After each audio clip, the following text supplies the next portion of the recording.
Ananya tiles. సోమరిపోతు అత్త. చింతలపాలెం గ్రామంలో రాఘవయ్య ఇల్లు ఎప్పుడూ సందడిగా ఉంటుంది. దానికి కారణం వసుంధర బద్ధకం మీద రాఘవయ్య వేసే సెటైర్లు. అలాగే అత్తకి ఇబ్బంది కాకుండా చూసుకునే కోడలు అనన్య ఆ ఇంట్లో ఉండటం. వసుంధరకి ఇంటి పనుల మీద అసలు బెంగే ఉండదు. ఎందుకంటే ఆ ఇంట్లో ఎవ్వరికీ ఏ అవసరం వచ్చినా చూసుకోవడానికి కోడలు అనన్య ఉంది అనే ధైర్యం వసుంధరకి ఉంటుంది. ఒకరోజు ఉదయం వసుంధర ఆవులించుకుంటూ హాల్లోకి వస్తుంది. ఏమే వసుంధరా, ఇప్పుడా నిద్రలేచేది? ఊరందరికి ఎప్పుడో తెల్లారింది. నీ ఒక్కదానికోసం సూర్యుడిప్పుడే ఉదయించినట్టున్నాడు. అబ్బా, ఊరుకోండి మీరు. ఎప్పుడూ నన్ను ఏదో ఒకటి అనడమే మీకు పని. నా కష్టాలు మీకేం తెలుసు? నీకా కష్టాలా? ఇంట్లో 4 అడుగులు అటు ఇటు తిరగడానికి కూడా బద్దగించేదానివి. అసలు నాకు తెలియని కష్టాలేమున్నాయి నీకు? నిన్న రాత్రి అనన్య చేసిన వంకాయ కూర బాగుందని 2 ముద్దలు ఎక్కువ తిన్నాను. అంతే, అది సరిగ్గా అరగలేదండి. దాంతోపాటు కడుపులో గడబిడ మొదలైంది. మీరేమో గుర్రు పెట్టి హాయిగా పడుకున్నారు. నాకేమో రాత్రంతా జాగారం. ఎప్పుడో తెల్లవారుజామున కన్నువాల్చాను. అందుకే ఇప్పుడు ఇంత ఆలస్యమైంది. నేను కూడా చూశా రాత్రి నీ తిండి. వంకాయ కూరను ఒక పట్టు పట్టావు నువ్వు. అయినా నువ్వు అన్నం కూర పైన ఈ వయసులో విరుచుకుపడితే తిన్న తిండి ఎలా అరుగుతుంది? ఒళ్ళు వంచి నువ్వేదైనా పని చేస్తే కదా తిన్నది అరిగేది. రోజంతా సోఫాలో కూర్చొని సీరియస్ చూస్తూ ఉంటే వంకాయ ఏంటి, అరటిపండు కూడా అరగదు. అంతలో అనన్య చేతిలో కాఫీ కప్పులతో అక్కడికొస్తుంది. అప్పుడే అర్జున్ కూడా రెడీ అయి హాల్లోకొస్తాడు. మావయ్య గారు, ఇదిగోండి కాఫీ. అత్తయ్యగారు, good morning. మీరు మొహం కడుక్కొని రండి. మీకు వేడివేడిగా కాఫీ పెడతాను. మీరు కాఫీ తాగాక మనం పెరట్లో పని చేసుకుందాం. అలాగేనమ్మా అనన్య. కానీ నా చేతులు కాళ్ళు బాగా లాగుతున్నాయి. ఈరోజు నాకు నీరసంగా ఉంది. పని పేరెత్తగానే నీరసం రావడం నీకు వెన్నెతో పెట్టిన విద్యేగా. అమ్మా, నీకొక విషయం చెప్పాలి. ఈరోజు మా కొలిగ ఒక పార్టీకి పిలిచాడు. పార్టీ సిటీలో ఉంటుంది. నేను అనన్య ఈరోజు సాయంత్రం వెళ్దామనుకుంటున్నాం. నైట్ కూడా అక్కడే ఉండి రేపు మధ్యాహ్నం వరకు వస్తాం. ఏమంటావమ్మా నువ్వు? ఆ మాటలు వినగానే వసుంధర గుండెలో ఒక్కసారిగా రాయిపడ్డట్టు అనిపించింది. అనన్య లేకపోతే ఇంటి పని వంట పని అంతా తనమీదే పడుతుంది. ఏదో ఒకటి చేసి అనన్యని ఆ పార్టీకి వెళ్లకుండా ఆపాలని అనుకుంది వసుంధర. ఏంటర్జున్, అనన్య కూడా నీతో రావాలా? తను లేకపోతే ఇంట్లో ఎలారా? నాకీ మధ్య ఆరోగ్యం అసలు సహకరించడం కూడా లేదు. ఏ ఎందుకు సహకరించడం లేదు? ఇన్ని రోజులు అనన్య పని చేసినప్పుడు చూస్తూ కూర్చోడానికి నీ ఆరోగ్యం బాగానే ఉంది కదా. ఒక్క పూట నువ్వు పనిచేస్తే నీ ఆరోగ్యానికేం కాదు.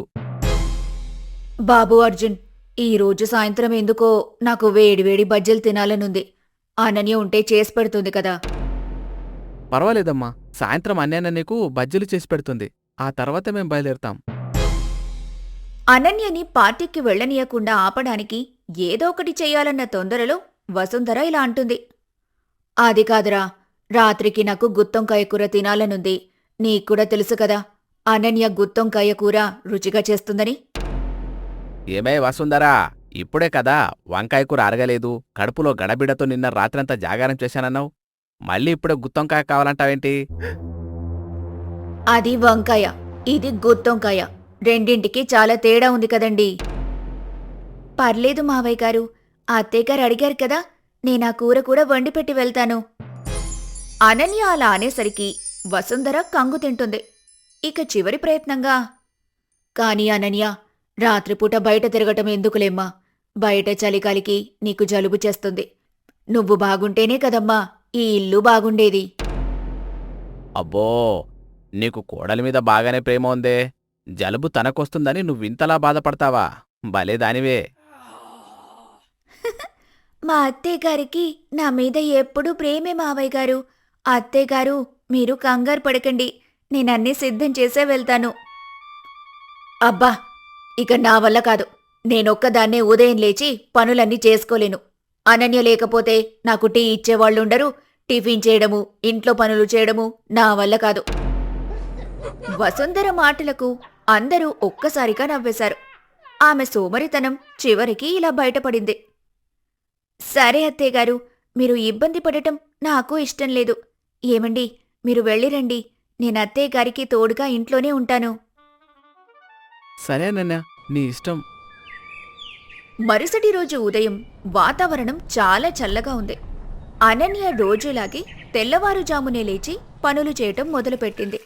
కాని ఆమెకు సడన్గా నీరసంగా అనిపించింది. అనన్య వంటగదిలో పనిచేస్తూ హఠాత్తుగా కళ్ళు తిరిగి కింద పడిపోబోయింది. కాని మెల్లగా గోడ పట్టుకుని తన రూంలోకి వెళ్లి పడుకుంది.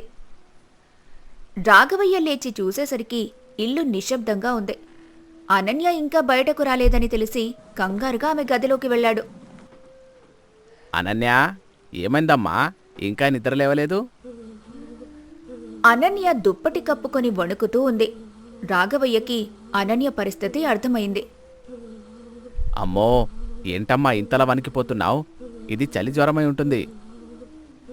అనన్య పరిస్థితి చూసి రాఘవయ్యకి చాలా బాధగా అనిపించింది. పాపం అనన్య ఎప్పుడూ ఏదో ఒక పని చేస్తూ ఇంట్లో సందడిగా అటూ ఇటూ తిరిగేది కదా అనుకున్నాడు. ఏం చెయ్యాలో తోచక వెంటనే వసుంధరని పిలవటం మొదలుపెట్టాడు రాఘవయ్య. ఏమై వసుంధరా, త్వరగా రావే. ఏంటండి, ఇంకా 6 కూడా కాలేదు, ఎందుకలా అరుస్తారు? అనన్యకు జ్వరం వచ్చింది, లేవలేకపోతుంది పాపం. ఇక నీ సోమర్తనం పక్కన పెట్టి వంటింట్లోకి వెళ్ళు. అనన్య కాస్త పాలు వేడిచేయి. వసుంధరకి షాక్ తగిలింది. ఇప్పుడు వసుంధర తన మనసులో, అయ్యో, ఇప్పుడు ఇంట్లో పనులన్నీ నేనే చేయాలి కదా అనే బాధ ఒకవైపు, అనన్యకి ఆరోగ్యం బాగలేదనే బాధ మరోవైపు ఉంది. ఇక తప్పనిసరి పరిస్థితుల్లో వంటింట్లోకి వెళ్ళింది వసుంధర. అబ్బబ్బా, ఈ అనన్య ఏ వస్తువు ఎక్కడ పెట్టిందో తెలియడం లేదే. ఉప్పు డబ్బా ఎక్కడుందో, టీ పొడి ఎక్కడుందో, అసలు వంటింట్లో ఇంత గజిబిజిగా ఉందేంటి? చచా, అప్పుడప్పుడైనా నేను వంటింట్లోకొస్తే బాగుండు. వసుంధర స్టవ్ పైన పాలు పెట్టి పంచదార కోసం వెతికింది. ఇంతలో పాలు పొంగిపోయాయి. తొందరలో వసుంధర పంచదార బదులు ఉప్పు వేయబోయింది. అలా ఎంతో కష్టపడేసరికి, పాలు వేడి చేసేసరికి ఆమెకు చెమటలు పట్టేశాయి. ఇంతలో అర్జున్ పార్టీ నుంచి తిరిగొచ్చాడు. అనన్య పరిస్థితి చూసి కంగారు పడ్డాడు. అమ్మా, అనన్యకు జ్వరం బాగా ఉంది కదా, నేను వెంటనే డాక్టర్ గారికి ఫోన్ చేస్తాను. అర్జున్ డాక్టర్కి ఫోన్ చేశాడు. డాక్టర్ వచ్చి అనన్యను పరీక్షించారు. ఏం పర్లేదు అర్జున్, చలిలో పనిచేయడం వల్ల, అలాగే సరైన విశ్రాంతి లేకపోవడం వల్ల తనకి ఇన్ఫెక్షన్ సోకింది. కొన్ని రోజులు తనని ఏ పని చేయనివ్వకండి. ఈమెకి రెస్ట్ చాలా ముఖ్యం. డాక్టర్ మాటలు విన్న వసుంధర మనసు భారమైంది. అనన్య ఒక్కరోజు అనారోగ్యంతో పడుకుంటేనే ఇల్లు ఎంత అస్తవ్యస్తమైందో ఆమెకు అర్థమైంది. ఇంతకాలం తను సోమరిగా కూర్చుంటే తన కోడలు ఎంత భారాన్ని మోస్తుందో గుర్తు తెచ్చుకుని బాధపడింది. వసుంధర అనన్య దగ్గరికి వెళ్ళి, అనన్య, నన్ను క్షమించమ్మా. ఇంట్లో ఇంత పనున్నా నువ్వు ఒక్కరోజు కూడా సాయం కావాలని అడగలేదు. నీకు జ్వరం వచ్చినా కూడా నేను నా బద్ధకం గురించి ఆలోచించాను తప్ప నీ కష్టం గురించి ఆలోచించలేదు. అయ్యో అత్తయ్య గారు, అలా అనకండి. ఈ ఇంటి బాధ్యత నాదే కదా. అనన్య, ఇక నుంచి నీకు ఏ కష్టం రానియను. నువ్వు పూర్తిగా కోలుకునే వరకు వంటగది వైపు అడుగు కూడా వేయకూడదు. పనులన్నీ నేనే చూసుకుంటాను. చూశావా అర్జున్, అనన్య జ్వరం మీ అమ్మ బద్ధకాన్ని వదిలించేసింది. ఇప్పటికైనా జ్ఞానోదయం కలిగింది వసుంధర గారికి. నిజమేనా అన్న? అమ్మలో ఈ మార్పు చూస్తుంటే చాలా సంతోషంగా ఉంది. మరుసటి రోజు నుంచి వసుంధర ఉత్సాహంగా పనులు చేయటం మొదలుపెట్టింది. అనన్యకు వేడివేడి సూప్ చేసి ఇచ్చింది. మందులు వేసింది. కొన్ని రోజుల్లోనే అనన్య కోలుకుంది. అనన్య కోలుకున్నాక కూడా వసుంధర పనుల్లో సాయం చేయటం మానేయలేదు. అత్తాకోడళ్ళు ఇద్దరూ కలిసి పనులు చేసుకుంటూ కబుర్లు చెప్పుకుంటూ ఉండటం చూసి రాఘవయ్య, అర్జున్ ఇద్దరూ మురిసిపోయారు. ఏమే వసుంధరా, ఇప్పుడు వంకాయ కూర తింటే అరుగుతుందా మరి? అబ్బే, ఇప్పుడు వంకాయ ఏంటి, రాళ్లు తిన్నా నాకు అరుగుతాయండి. పని చేయడంలో ఉన్న మజా నాకు తెలిసింది. అందరూ ఒక్కసారిగా నవ్వారు.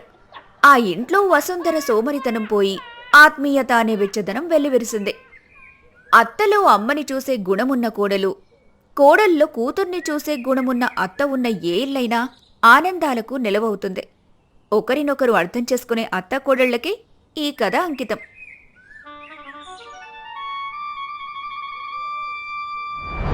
Ananya Tales.